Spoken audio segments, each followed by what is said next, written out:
ሰላም ጤና ይስጥልን። የተወደዳችሁና የተከበራችሁ የቻናላችን ተከታታዮች እንደምን አላችሁ? እንኳን ወደ ቻናላችን በሰላም መጣችሁ። ዛሬ ህዳር 9 2018 ዕለታዊ ወቅታዊ ማህበራዊና ኢኮኖሚያዊ መረጃዎችን ይዘንላችሁ ቀርበናል። በቅድሚያም ዋና ዋናዎቹን በማስቀደም እንጀምራለን። በዝቅተኛ ገቢ ለሚተዳደሩ ኢትዮጵያን እህት ወንድሞች በሙሉ እጅግ በጣም አስደሳች የሆነ መግለጫ በዚህ ሰዓት ይፋ ሆኗል። ሙሉ መረጃና ሙሉ ዝርዝሩን እናደርሳለን። በሌላው መረጃችን አዲሱን የክራይ ግብር በተመለከተ በዚህ ሰዓት ይፋ ሆኗል። ሙሉ መረጃውን ይዘናል። በሌላው መረጃችን የሸቀጣ ሸቀጥ ሱቆችን በተመለከተ አነጋጋሪ መረጃ ወጥቷል። በዚህም ሸቀጣ ሸቀጥ ሱቆች ላይ ክልከላ ተደርጓል። በምን ምክንያት? ሙሉ መረጃውን እናደርሳለን። እንዲሁም የሰራተኞች ቅነሳን በተመለከተ አነጋጋሪ መግለጫ ወጥቷል። ይህንና መሰል መረጃዎችን በዚህ ሰዓት ወደ እናንተ እናደርሳለን። ቪዲዮውን ላይክ ቻናሉን ሰብስክራይብ እያደረጋችሁ እስከ መጨረሻው አብራችሁን ቆዩ። በቅድሚያም በዝቅተኛ ገቢ ለሚተዳደሩ ኢትዮጵያኖች በሙሉ እጅግ በጣም አስደሳች የሆነ መግለጫ በዚህ ሰዓት ይፋ ሆኗል። የአዲስ አበባ ቁጠባና ብድር ህብረት ሥራ ፌዴሬሽን ጋር በመሆን 34ኛውን ዓለም አቀፍ የብድርና ቁጠባ ቀን ቁጠባና ብድር የህብረት ሥራ ለበለጸገ ማህበረሰብ በሚል መሪ ቃል የፊታችን ሐሙስ ያከብራል።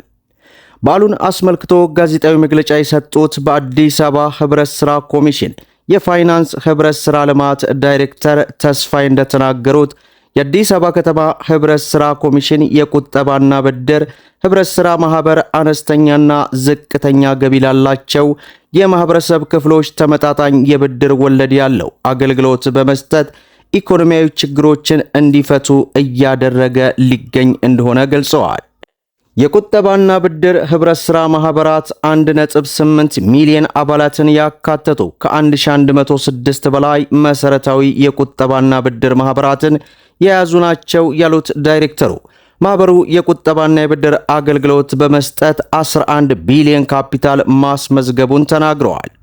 ማህበራቱ አነስተኛና ዝቅተኛ ገቢ ላላቸው የማህበረሰብ ክፍሎች፣ ለአባላቶች፣ ለሰራተኞች፣ ለአነስተኛ ነጋዴዎች፣ ለቤት ገንቢዎችና ለሌሎች ተመጣጣኝ የብድር ወለድ ያለው አገልግሎት በመስጠት የሀገርን ኢኮኖሚ እድገት እየደገፈ መሆኑን በመግለጽ አሁንም እየቀጠለ እንደሚገኝ ገልጸዋል። በሌላው መረጃችን በጉጉት ሲጠበቅ የነበረውን የኪራይ ግብር የቤት ክራይን ግብር በተመለከተ በዚህ ሰዓት ይፋ ሆኗል። ከኪራይ በሚገኝ ገቢ ላይ ተፈጻሚ የሚሆኑ ምጣኔዎችን በተመለከተ የፌዴራል የገቢ ግብር አዋጅን ለማሻሻል ባወጣው አዋጅ ቁጥር 1395/2017 ላይ በግለሰቦች ኪራይ ገቢ ላይ ተፈጻሚ የሚሆነው የግብር ምጣኔ ከዚህ በስክሪኑ ላይ የምትመለከቱት ሙሉ በሙሉ እንግዲህ ዓመታዊ ግብር የሚከፈልበትን ሰንጠረዥ በዚህ ሰዓት ይፋ ሆኗል። እናንተ ሰንጠረዡን ስክሪንሾት እያደረጋችሁ እኛ ወደ ቀጣዩ መረጃ እናምራ። በሌላው መረጃችን የሸቀጣ ሸቀጥ ሱቆችን በተመለከተ ክልከላ ስለመደረጉ ይፋ ሆኗል። የተለያዩ ሸቀጣ ሸቀጦች በሚሸጡባቸው ሱቆች ውስጥ እንጀራ መሸጥ መከልከሉን የአዲስ አበባ ምግብና መድኃኒት ባለስልጣን በዚህ ሰዓት ይፋ አድርጓል።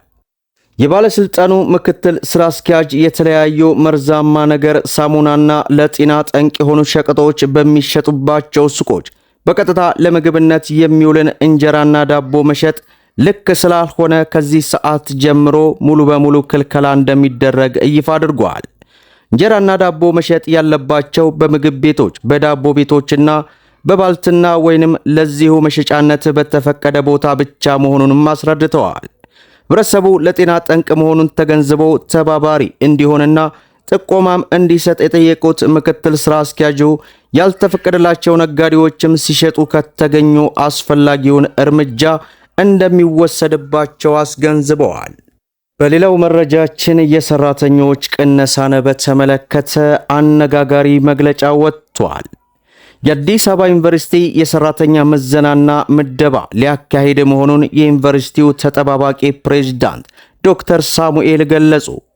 ዩኒቨርሲቲው የሰራተኛ ቅነሳ ሊያደርግ እንደሆነ የተሰራጨው መረጃን በተመለከተ ሙሉ ማብራሪያ ሰጥተዋል።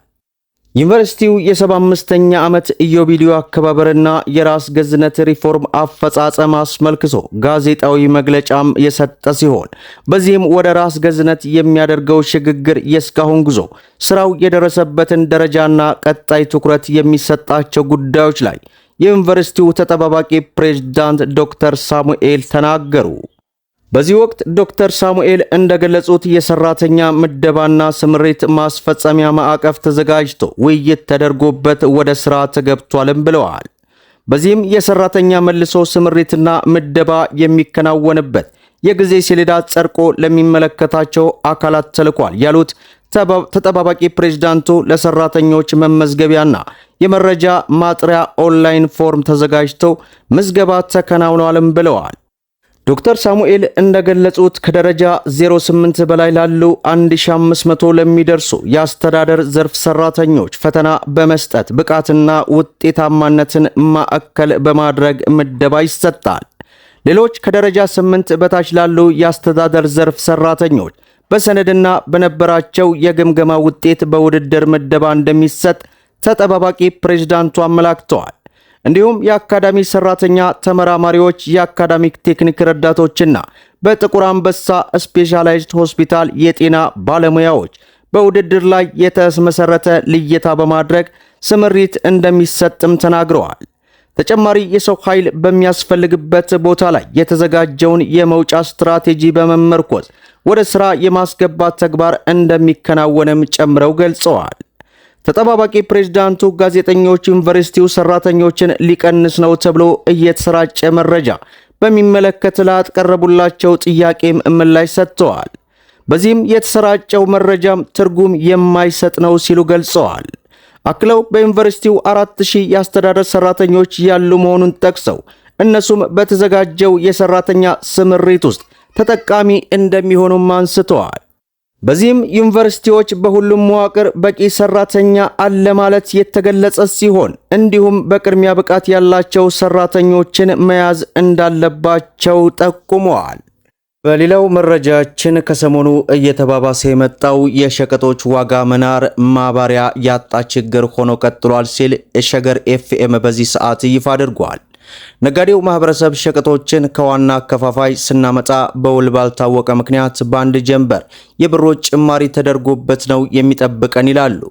እናንተስ ከዚህ ጉዳይ ጋር ምን ይሰማችኋል? ሐሳብ አስተያየታችሁን በኮመንት ስጡበት እያልኩኝ ለዕለቱ ያስኩላችሁ መረጃ ይህን ይመስላል። ቪዲዮውን ላይክ ሸር እያደረጋችሁ ለብዙ ኢትዮጵያን እህት ወንድሞች እንዲደርስ አድርጉ። ለቻናላችን አዲስ ከሆናችሁ ሰብስክራይብ በማድረግ ቤተሰብ መሆን ትችላላችሁ እያልኩኝ እስከ ፍጻሜው ድረስ አብራችሁን ስለቆያችሁ ልባዊ ምስጋናችንን እየሰጠን በሌላ ቪዲዮ እስከምንገናኝ ወሰላሙ አለይኩም ወራህመቱላህ።